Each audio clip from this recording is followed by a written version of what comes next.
Bonjour à toutes et à tous, c'est Romain Daubry de la salle des marchés de Bourse Direct pour notre brief et analyse graphique hebdomadaire. Nous sommes le jeudi 26 septembre, il est 16h54, j'ai un petit peu de retard aujourd'hui. Le marché est en forme et beaucoup de choses à scanner et à scruter. On va regarder pas mal et quelques valeurs évidemment ensemble. Merci à toutes et à tous pour vos likes, vos retweets, vos partages, vos commentaires positifs. Pensez à vous abonner à la chaîne Bourse Direct YouTube et puis à nos comptes Twitter respectifs. Et pensez à partager ce contenu s'il vous a plu. Merci encore.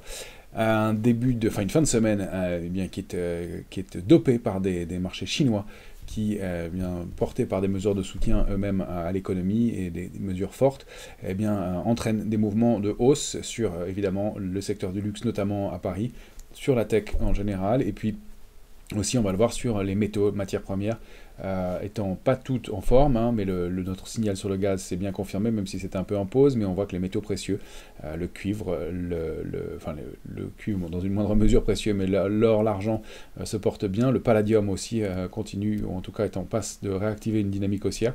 On a quelques éléments de ce côté-là, et puis on va le voir, et on va aller regarder un petit peu en détail comment se construit ce marché-là. Il y a probablement sur le secteur du luxe un peu de rachat de short, des entrées d'opportunités. On a quand même une séance qui se forme avec des volumes qui, avant la clôture, sont déjà importants. Donc il y a quelque chose qui se met en place manifestement, et des grands indices qui dépassent des niveaux techniques majeurs. On va vouloir confirmer le débordement de ces niveaux-là. On était un peu prudent, j'ai un peu péché par excès de prudence dans ce contexte. On va voir si la sortie se confirme pour l'instant. Si sur les indices majeurs, c'est plutôt positif. Sur le CAC 40, on est encore en zone de neutralisation. On va détailler tout ça. Du côté des marchés dérivés, l'intérêt nous a révélé que, au cours de la petite baisse d'hier, donc on était le 25, on n'a pas eu de pression baissière, ça c'est toujours intéressant. Donc pas de vendeurs dans ce marché. La position ouverte, on le rappelle, est vraiment au plus bas sur beaucoup d'indices. Est-ce que l'intérêt va se reconstruire sur ces niveaux-là? On va le savoir à partir de demain. Je ne manquerai pas de publier tôt demain matin l'état de la position ouverte en Europe, et donc sur le CAC 40 et l'Eurostoxx, pour qu'on voit si cette journée a été l'objet de soutien, a fait l'objet de soutien. Du côté des couvertures dans les portefeuilles, évidemment, plus on monte, plus on s'éloigne des niveaux de couverture, et donc plus les ratios de couverture sont bas.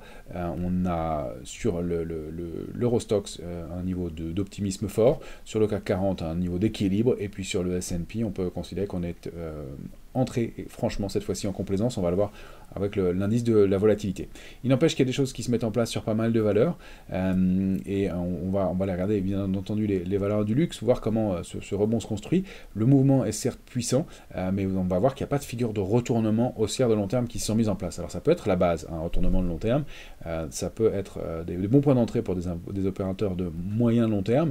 Maintenant, nous qui avons participé en partie à ce rallye, puisqu'on était rentré sur Hermès entre autres, on prend déjà un peu de bénéfice parce qu'on veut confirmer que l'économie chinoise va se porter mieux, et que surtout le consommateur chinois va bien participer à ce mouvement également, et que ce n'est pas uniquement un mouvement de marché, même si on avait détecté, on l'avait évoqué ensemble déjà, des mouvements de hausse possibles sur les indices chinois notamment, et donc on va jeter un œil de ce côté-là aussi. Je vous propose qu'on aille tout de suite... le calendrier que j'ai pas fait, pardon.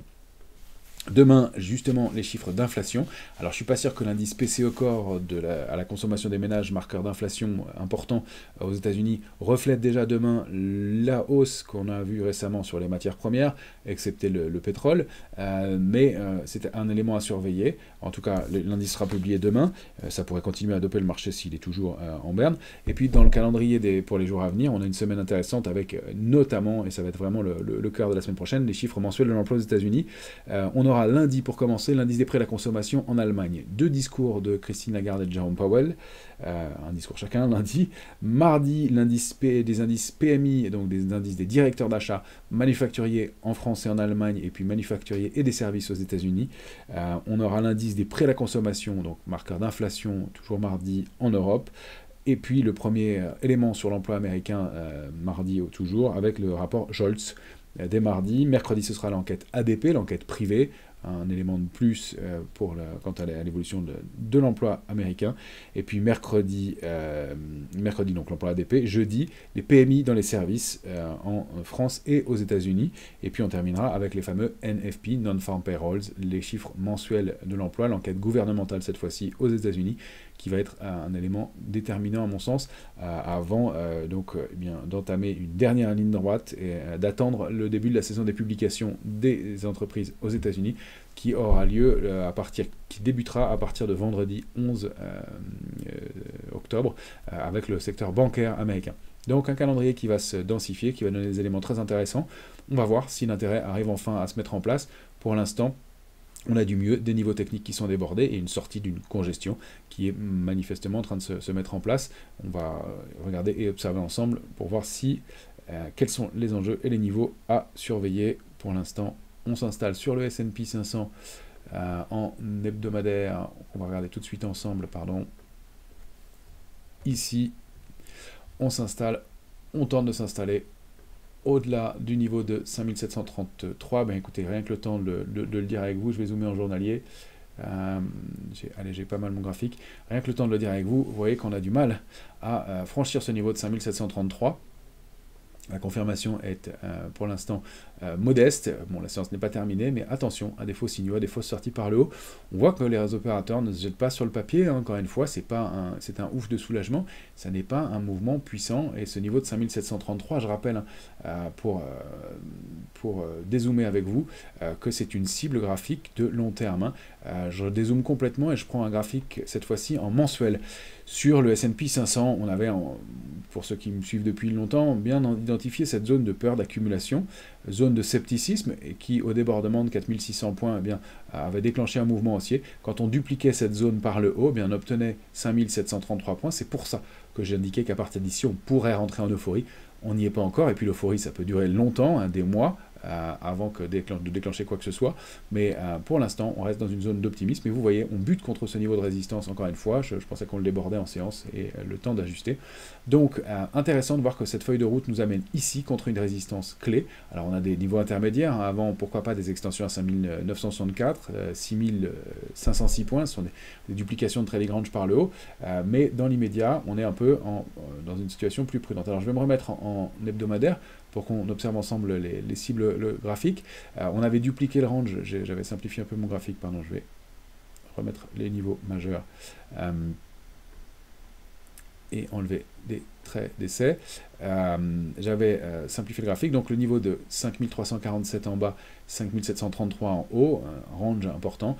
Si on duplique ce range par le haut, on pourra aller chercher des extensions, bien entendu, plus importantes, avec, pourquoi pas, des niveaux à 6130 points. Donc, encore une fois, du potentiel haussier, mais des éléments et des niveaux à franchir qui vont être à confirmer, et on voit que malgré les bonnes nouvelles pour l'économie américaine cet après-midi, malgré les mesures de soutien en Chine, malgré des indices européens qui sont dopés, mais qui encore une fois étaient dans des zones de congestion, qui étaient un peu déprimés globalement, même si on constatait un peu plus de pessimisme dans les portefeuilles, bien on a des éléments. Donc on n'est pas sorti du range pour l'instant, on s'articule autour, 5736 maintenant, vous voyez que vraiment c'est un niveau de bagarre entre les opérateurs. Premier niveau d'extension 5829, 5964. Attention au retour sous 5624, ce serait une première alerte. L'alerte de court terme, elle est lointaine sur le S&P.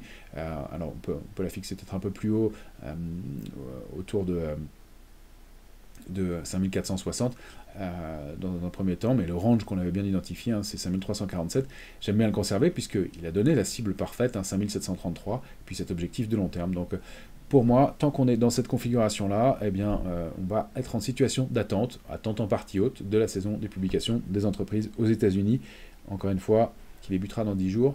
Et puis des chiffres de l'emploi. Alors sur le Nasdaq, écoutez, c'était un marché qui est extrêmement propre. Les cibles graphiques qu'on avait fixées, les extensions possibles, se confortent.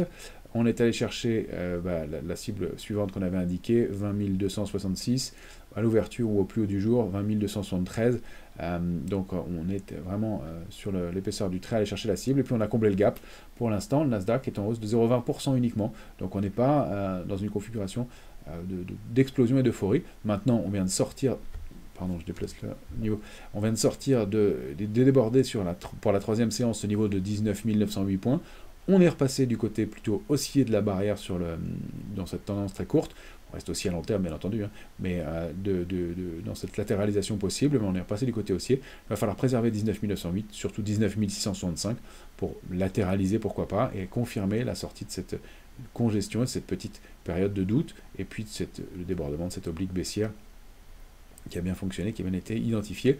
Les gaps sont comblés, et pour l'instant, on n'a pas d'alerte majeure, mais un marché que je soupçonne d'être un peu en situation d'attente, toujours, même si, encore une fois, il y a du mieux. Pour ce qui est de la volatilité, on est en train d'osciller, si on regarde en journalier, je vais mettre en hebdomadaire, le graphique est plus propre, en train d'osciller autour du niveau de complaisance. Voilà, je reprends les niveaux que vous connaissez. Maintenant, 15,40, on repasse. Bien, la volatilité, évidemment, le Nasdaq et le S&P rebaisse un peu, donc la volatilité se retend un peu. 15,59 sur l'indice VIX de la volatilité à l'instant. Donc on repasse au-dessus de 15,40. On sort donc de la zone de complaisance. On reste en optimisme fort, on va dire. Alors, on n'a pas de signaux particuliers ni de gap à tester. Mais voilà, encore des marchés qui sont à la croisée des chemins, même si on est passé, encore une fois, du bon côté sur certains indices et sur certains niveaux. On va aller voir l'Eurostoxx tout de suite, Eurostoxx 50. Graphique hebdomadaire, et bien voilà, parfaitement la cible, la borne haute du canal baissier. On a bien entendu déborder puissamment 4915 points. On est en réaccélération. Maintenant, est-ce qu'on va réussir à préserver et à sortir de ce niveau de 5010 autour duquel on s'articule maintenant, et donc à sortir de cette tendance baissière qu'on avait testée par le bas, mais c'est pour ça que c'est pas mal de laisser les anciens niveaux, puisque vous voyez qu'on est pile dessus pour l'instant. On va regarder ça en journalier. Voilà, on est pour l'instant tout juste au-dessus. On a un petit gap ici. Voilà, attention à préserver ce gap. Si on retourne sous 4950 ou au pied du gap, eh bien, ça pourrait être un gap d'épuisement. Est-ce que j'ai les autres? Non. Donc pas franchement un gap d'épuisement. Il y a eu, pour l'instant, peut-être juste un gap commun qui ne va pas nous dire grand-chose sur le marché. Donc j'enlève le gap d'épuisement que j'évoquais. Gap commun qui ne nous dira pas grand-chose, mais dont le niveau, en tout cas de 4950, est à préserver. Tant qu'on est au-delà de 4915 surtout, ça c'était notre niveau pivot, eh bien il y a du mieux. Maintenant on va voir, et encore une fois, si l'intérêt se confirme du côté des marchés dérivés pour aller chercher des extensions 5051, 5085, 5125 qui est vraiment le gros plafond de verre pour réactiver une dynamique, aussi aller chercher des tops. Si on se réinstalle au-delà de ce niveau intermédiaire de 5010, eh bien on peut considérer que l'Eurostoxx est vraiment reparti à la hausse, franchement, pour l'instant. On va aller voir quelques valeurs ensemble. J'en ai pas mal, un peu dans le désordre. Vous me pardonnerez les graphiques qui ne sont pas toujours parfaitement décorés, comme on dit en analyse graphique. Voilà, Manitou, par exemple, il y a une petite structure intéressante à surveiller, une petite séance, elle n'est pas énorme, mais ça peut donner un petit potentiel haussier. Donc si on arrive à déborder le niveau de ce niveau de résistance pour l'instant, voilà, autour de 17,66, il y a un petit mouvement qui s'est mis en place. Parmi bien, les valeurs qui se comportent bien, on avait évoqué il y a quelques temps déjà VICAT qui poursuit son parcours haussier, pas d'invalidation, on va se mettre en hebdomadaire. VICAT, elle avait bien rebondi sur son support à 30, on pourrait même le mettre un petit peu plus bas, 29,90, elle réintègre l'ancien canal haussier, elle déborde 32,75, la cible suivante c'est 36,75. Donc un parcours haussier toujours à surveiller. On avait Rexel qui confirme aussi qu'on avait regardé ensemble. Depuis quelques temps, Rexel qui est un peu en indécision, mais un très beau parcours haussier propre, harmonieux, au sein d'un canal très propre. Tentative de sortie par le haut, sortie par le bas, gap haussier sur les annonces et la possible OP à rejeter. Donc on est bougie d'indécision pour l'instant, mais on ne plie pas. Et tant qu'on est au-delà de 25, on a des chances d'aller chercher la borne haute du canal à 27,84, extension 28,56, et puis au-delà des extensions complémentaires, si on arrive à déborder la borne haute du canal haussier en direction de 31,98. ICAD, c'est pour faire le suivi, puisqu'on avait évoqué cette vague de Wolf. Ceux qui l'ont suivi, tant mieux et bravo. On a été chercher la cible, ou quasiment, on en est très proche de cette vague de Wolf, vague 1, 2, 3, 4. et en 5, on a réaccéléré pour aller chercher quasiment parfaitement la cible. Voilà, après, à moyen long terme, peut-être qu'on peut conserver, mais à court terme, ça peut être un niveau de prise de bénéfice. Manifestement, on est très proche du target. Et encore une vague de Wolf qui a bien fonctionné, c'est toujours intéressant. En parlant de vague de Wolf, eh bien, on est toujours positionné sur Voltalia. Voltalia que je vous affiche ici. Voltalia en journalier, notre vague de Wolf. On s'approche de la cible, on l'a positionné notre objectif un peu plus haut, mais 8,90 est envisageable, peut-être un peu au-delà si ça se fait dans quelques jours, aux alentours de 9. On vise toujours, je rappelle, dans les vagues de Wolf, l'oblique formé par la vague 1 et la vague 4. Et donc c'est notre cible haussière, ça se confirme pour l'instant. Donc on avait pris un peu de bénéfice autour de 8,30, mais on reste partiellement exposé sur le titre qui se retourne. On peut même envisager des structures de retournement de plus long terme sur le titre, mais il y a des volumes qui viennent étayer ce mouvement aujourd'hui. C'est pas mal. Des titres qui sont très en retard et peut-être des recoveries à surveiller, c'est Trigano. Trigano, alors, pardon, un graphique très très simplifié avec pas mal de traits d'essai. Je préfère vous en montrer plusieurs plutôt, mais j'ai moins le temps de les préparer. On a une réaction sur un gros support de long terme, 98,80. Une structure qui se met en place. On n'a pas encore de figure de retournement. Vous voyez, il y a peut-être besoin d'une deuxième épaule, peut-être ici, peut-être une deuxième épaule là. On bute contre 107, 60, mais donc des niveaux à réintégrer, des structures qui sont intéressantes. En tout cas, il y a une accélération aujourd'hui haussière qui est significative avec des volumes. Donc, encore une fois, peut-être des points d'entrée de long terme pour un titre qui a pas mal sous-performé récemment, qui donc peut se reprendre un peu. Vous avez les niveaux de résistance intermédiaires, donc autour de 114,10, puis 125,10 dans un temps suivant. Eramet, on l'avait évoqué ensemble, on se laisse porter sur le titre pour aller chercher nos extensions, nos cibles. Vous vous souvenez de ce gros support 59,70 qu'on a, sur lequel on est rentré, plus dans un premier temps comme un niveau technique à ne pas rompre.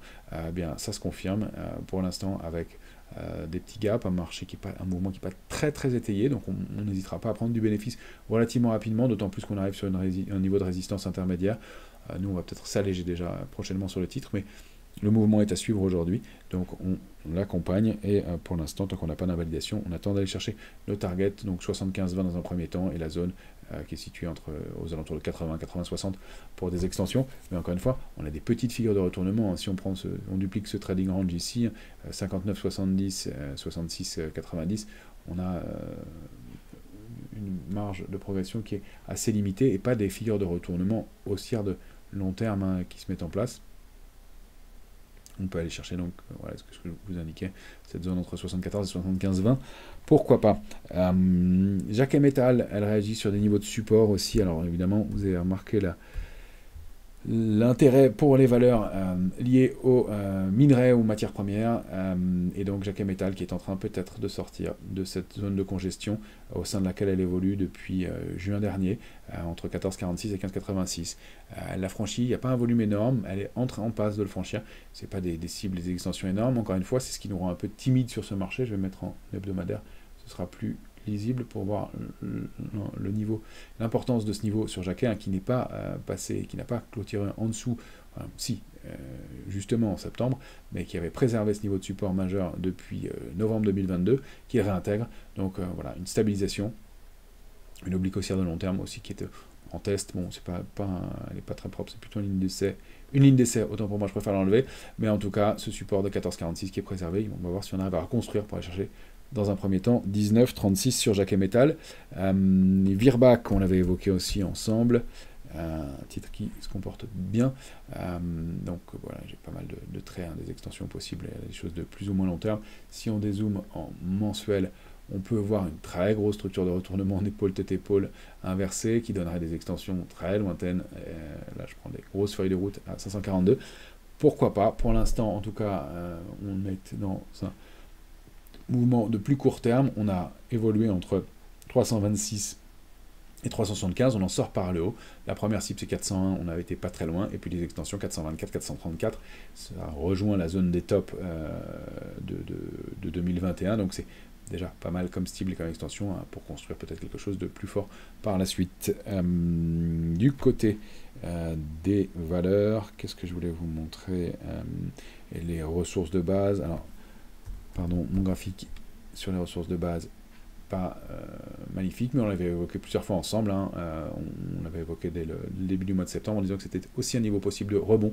Et bien voilà, on est en train de déborder la médiane du range. Je vais enlever ce niveau pour que vous le voyez mieux. La médiane du range 80-38, 102,90, qui est la médiane située à 92,10. On est en train de la déborder avec des volumes intéressants. On peut au moins aller chercher la borne haute, et puis l'intérêt c'est que si on sort par le haut de cette congestion qui date de 2022, eh bien on peut dupliquer le range par le haut, donc 80-102, on peut avoir des extensions qui nous mènent jusqu'à, pourquoi pas, 122, et donc 124, pardon, autant pour moi, par la suite, hein, voilà comment on fonctionne. On n'y est pas encore, il va falloir confirmer, mais on constate que le mouvement est en train de se mettre en place sur les matières premières, ouais, un peu plus que ça, 125,40 si je prends les niveaux précis, donc pourquoi pas, on n'y est pas encore, mais un niveau d'accumulation qui est intéressant. Si je voulais vous montrer aussi le secteur des small caps, donc par un tracker, Amundi Small Caps, qui est en train de réagir, hein. On a débordé alors cette oblique de baissière de long terme, on a oscillé autour, le marché s'est bien appuyé dessus. Alors je sais que les points n'avaient pas été parfaitement testés ici, mais ils ont été testés une fois là, une fois là, une fois là, et on voit que le marché s'est bien articulé autour, hein. On est en hebdomadaire, ici, là, là et là, pour réagir à la hausse, et donc il est en hausse de 1,85%, quelque chose qui se met en place à mon avis à nouveau sur les small caps, donc c'est un arbitrage qui peut être intéressant aussi. Vous avez les extensions 369, 389, 90, pourquoi pas. En tout cas il y a un mouvement de fond et une oblique baissière qui datait de 2022 aussi, qui est en train d'être débordée malgré le trou d'air de l'été. Parmi les autres éléments, oui, je voulais faire un tour du côté du Como, indice des matières premières, malgré la baisse du pétrole, hein, le Brent ou le crude qui se comporte pas très bien, on a toujours ce niveau de support qui est préservé, 20,62 sur le, c'est un Amundi Como ex CRB, le code c'est COMO, et donc on suit régulièrement, panier de matières premières bien pondéré en pétrole, en gaz et puis en métaux précieux, et en différents paniers de matières premières, il y a une vingtaine de matières premières à l'intérieur, et bien il est en train de réagir à la hausse depuis plusieurs jours, et donc de retourner peut-être chercher cette résistance majeure. Voilà, si on dézoome en mensuel, hein, c'est un mouvement important qui est peut-être en train de se matérialiser, encore une fois, hein, après grosse accélération haussière, une large consolidation, fausse sortie au mois au début, avant l'été, et puis donc là, un avalement haussier, la bougie du mois de septembre, le mois n'est pas terminé mais on est le 26 quand même, et peut-être en train d'englober la bougie du mois d'août, donc il y a peut-être un mouvement de réactivation haussière sur ce panier de matières premières, donc attention, ça fait partie des éléments que je voudrais surveiller pour pas que l'inflation qu'on a l'air de considérer comme canalisée, eh bien, ne revienne pas sur le devant de la scène et ne vienne pas perturber des marchés. C'est bien que l'activité économique reparte en Chine. On se méfiait à l'époque, quand on pensait qu'elle allait repartir déjà il y a quelques temps, d'une surchauffe de l'économie liée justement à cette activité très forte et donc cette hausse des matières premières, du coût des matières premières. Ça, c'est aussi un élément à surveiller. Donc toujours, à mon avis, encore une fois, je le répète très souvent, mais un arbitrage important dans les portefeuilles, et ce qui invite aussi à la prudence dans les jours et dans les semaines qui viennent, le temps qu'on confirme les sorties par le haut et les réactivations haussières. Je trouve que le momentum n'est pas énorme comme on vient de le voir aujourd'hui, même s'il y a du mieux à court terme. Dans le détail de ces matières premières, et je voulais vous montrer l'argent, toujours, on en reparle régulièrement, mais s'il veut bien s'afficher, voilà, qui est allé chercher, c'est l'or que j'affiche pour commencer, on va commencer par l'or puisqu'il est là, il a débordé un niveau technique majeur, on est allé chercher 2676, notre première cible, la cible suivante pour moi c'est 2827, attention peut-être à une petite consolidation entre 2610 et 676 dans un premier temps pour reprendre de l'élan, mais en tout cas l'intérêt ne se dément pas, et la position ouverte, la position spéculative sur l'or qui est déclarée toutes les semaines est en hausse constante depuis plusieurs mois maintenant, et elle l'est encore la semaine dernière, donc il y a toujours un intérêt fort autour de l'or, donc pas d'invalidation de la hausse dans l'immédiat à signaler. Du côté de l'argent, la hausse est se confirme. On avait bien consolidé. Je vais enlever certains traits. Hop. Là, des cibles, hein, des extensions, je vais enlever aussi celle-ci. Voilà, on avait alors formé cette petite structure de retournement, épaule tête épaule inversée. Les cibles eh bien, sont au niveau de 34,78. On a, pour le plus long terme, en revanche, bien débordé ce niveau de 26,40. On a consolidé entre 26,40 et 31,76. Et puis, on s'est rappuyé sur ce niveau. C'est un beau throwback. C'est un throwback propre pour l'instant, avec accélération haussière, augmentation de la position nette spéculative, même si elle est moins flagrante que sur l'or pour l'instant, avec donc en mire 34,78, très gros niveau. Une zone intermédiaire 37,82, 38,95 qui est importante. Et puis bon, je suis très optimiste sur le long terme, sur l'argent, comme vous le savez. 44,52 des extensions, pourquoi pas. On n'y est pas encore, mais ça c'est une feuille de route à moyen long terme. Déjà, si on vient atteindre ce niveau de 30, autour de 38, 37,82, 38,95, on aura des signaux forts. Et le moyen de prendre probablement un peu de bénéfice sur l'argent pour un très beau parcours haussier. Je suis ravi de croiser certains d'entre vous qui me disent que, eh bien, grâce à ça, ils ont gagné de l'argent depuis quelques temps en ayant accumulé. On peut regarder le palladium aussi, qui a réagi depuis quelques jours, après un parcours baissier, marqué depuis 2021. Palladium qui continue, qui a donné des signaux de réactivation haussière, là en étant mensuel. Je vais zoomer en hebdomadaire pour vous le montrer. Le palladium qui accélère à la hausse au débordement de 1004, qui bute contre sa première résistance à 1120. Pour l'instant, si on regarde en journalier, on va peut-être avoir un fanion qui se met en place. Pourquoi pas, il est quand même le drapeau est ici, le mât est ici du fanion, on bute contre 1120, et puis là une consolidation et des volumes en baisse. Donc il faut réactiver la dynamique. Pour l'instant c'est pas très franc, donc j'aimerais bien une figure de retournement, et là je vais dézoomer à nouveau plus nette. On sort d'une oblique baissière, mais j'ai pas de figure de retournement à proprement parler.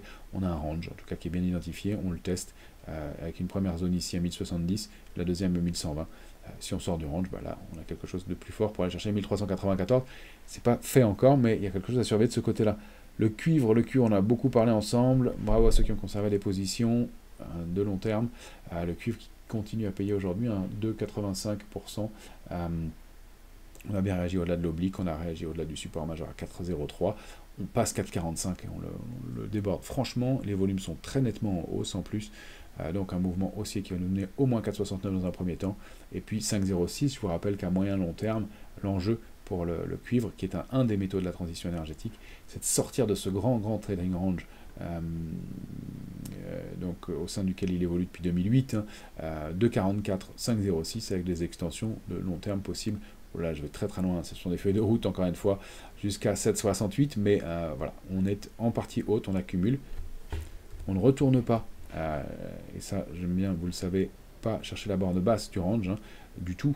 C'est-à-dire que dans cette grosse zone d'accumulation, là, on s'est arrêté au milieu à la médiane, à 3,71, et on accumule, on accélère à la hausse, on reteste ce niveau, et on réaccélère, et pour l'instant, on va toujours un cran plus haut, donc on a une tendance haussière, et en partie haute de ce range, donc pourquoi pas des sorties par le haut du cuivre, pour aller déborder donc cette grosse résistance contre laquelle on a eu un échec et une prise de bénéfice en mois de mars-avril dernier, mai dernier. Et donc toujours un parcours haussier intéressant. Le gaz naturel, bien écoutez, on est toujours haussier. On a cette grande vague de Wolf qu'on avait évoquée ensemble en début de semaine. Voilà, un peu de prise de bénéfice sur le gaz, c'est logique. On a été chercher une première cible, ça consolide un peu, mais on a eu des volumes. La consolidation se fait avec moins de volume pour l'instant. Ça reste assez propre. Tant qu'on est au-delà de 2,69, on vise 2,93. Puis surtout les extensions 3,55. Et puis la cible de la vague de Wolf, toujours l'oblique 1,4 qui est ici. Voilà, quelques éléments que je voulais vous montrer. Je regarde s'il y a quelques autres choses dans ce début de semaine. Je ne vous montre pas les indices asiatiques aujourd'hui parce que il y a des éléments qui se mettent en place, mais je n'ai pas de figure de retournement à proprement parler. Ce sont des rebonds pour l'instant. J'aimerais bien qu'il y ait quelque chose de plus solide et plus propre à vous montrer. Et puis ce sera le point de l'occasion de vous proposer des graphiques en début de semaine prochaine. Excellente fin de semaine à toutes et à tous. On se retrouve tout au long des semaines à venir, des jours à venir pour l'évolution et le suivi de ce marché. Merci à toutes et à tous.